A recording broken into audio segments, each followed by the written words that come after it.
Mobile పాత్రికేయ మిత్రులందరికీ కూడా నా నమస్కారం.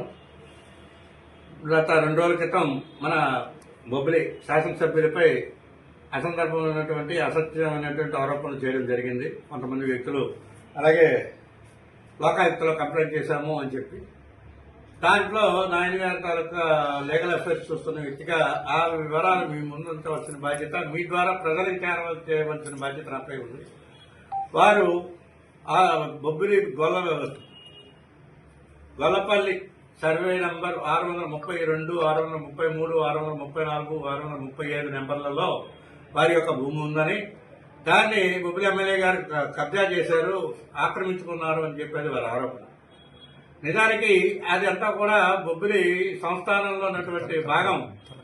దాన్ని బొబ్బిలి ఆర్డీఓ గారి దగ్గర, మన ఎమ్మెల్యే గారి తాతగారి దగ్గర నుంచి తండ్రి గారు హైకోర్టు వరకు వెళ్లి 8 ఎకరాలు యాక్సెస్ ల్యాండ్ ని మళ్లీ రిటర్న్ గా పొందడం జరిగింది.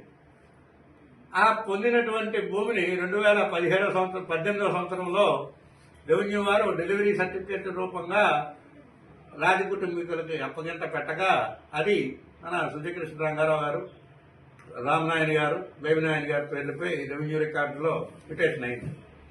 ఇదంతా కూడా 2019 సంవత్సరంలో జరిగింది. దాని పక్కన ఉన్నటువంటి రిమైనింగ్ యాక్సెస్ ల్యాండ్ 8 ఎకరాల 24 సెంట్లని కూడా అప్పటి ప్రభుత్వం అయినటువంటి వైఎస్ఆర్సీపీ, ముఖ్యంగా ఇక్కడ గమనించవలసిన విషయం ఏంటంటే తెలుగుదేశం పార్టీకి నా అధినాయకుడైనటువంటి బేబినాయన గారి పేరు మీద గవర్నమెంట్ వారు హైకోర్టు ఉత్తర్వులకు లోబడి పట్టదారు పాస్బుక్లు, టైటిల్ డీడ్లు ఇచ్చి రెవెన్యూ రికార్డ్స్ లో మ్యుటేషన్ చేసి అప్పగింత పెట్టినటువంటి భూమి సర్వే నంబర్ 619లో 2/A.